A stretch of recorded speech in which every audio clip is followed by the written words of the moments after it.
अत्यंत महत्त्वपूर्ण अपडेट पाहतो हा व्हिडिओ आपण शेवटपर्यंत पाहा।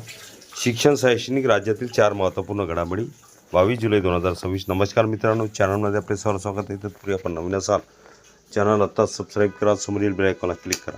निश्चितच नवनवीन अपडेट अखिल दामोदर क्लासेस चॅनलमार्फत सतत आपल्याला पाहायला मिळतील। पाहूया सविस्तर। पहिली अपडेट आहे, अपार ID इतर ठिकाणी जोडण्यासाठी विद्यार्थी व पालकांची संमती आवश्यक, सर्वोच्च न्यायालयाची टिप्पणी।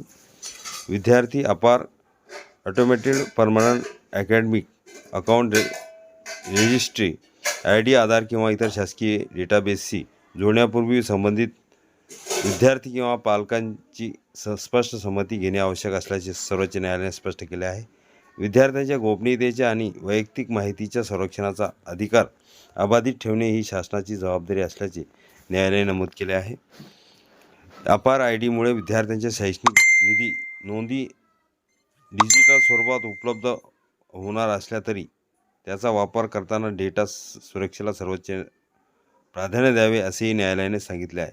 यापुढे कोणतीही माहिती इतर यंत्रणांशी जोडताना विद्यार्थी किंवा पालकांची संमती अनिवार्य राहणार आहे। दुसरी अपडेट आहे, महापालिका शाळांमध्ये विद्यार्थी व शिक्षकांची हजेरी पूर्णपणे डिजिटल। महापालिका शाळांमध्ये विद्यार्थी व शिक्षकांची उपस्थिती अधिक पारदर्शक करण्यासाठी डिजिटल हजेरी प्रणाली लागू करण्यात आली आहे। या नव्या प्रणालीमुळे दैनंदिन उपस्थितीची नोंद ऑनलाईन होणार असून प्रशासनाला शाळांमधील उपस्थितीवर तात्काळ लक्ष ठेवणे शक्य होणार आहे। डिजिटल हजेरीमुळे बनावट नोंदींना आळा बसण्यास मदत होईल, तसेच शाळांच्या कामकाजात पारदर्शकता वाढून विद्यार्थ्यांच्या उपस्थितीचे अचूक विश्लेषण करता येणार आहे। या प्रणालीमुळे शिक्षण व्यवस्थापन अधिक प्रभावी होईल असा विश्वास प्रशासनाने व्यक्त केला आहे। तिसरी अपडेट आहे, 155 सेवानिवृत्त शिक्षकांच्या बाजूने न्यायालयाचा निकाल व नॅशनल इन्क्रिमेंटचा मार्ग मोकळा। राज्यातील 155 सेवानिवृत्त शिक्षकांना दिलासा देणारा महत्त्वपूर्ण निर्णय न्यायालयाने दिला आहे। या निकालामुळे संबंधित शिक्षकांना नॅशनल इन्क्रिमेंट मिळण्याचा मार्ग मोकळा झाला असून त्यांच्या पेन्शनमध्ये वाढ होण्याची शक्यता आहे। शिक्षक भारती संघटनेच्या पाठपुराव्यानंतर हा निर्णय मिळाला। या निकालाचा लाभ अशाच प्रकारच्या प्रकरणातील इतर सेवानिवृत्त शिक्षकांनाही मिळण्याची अपेक्षा व्यक्त करण्यात येत आहे।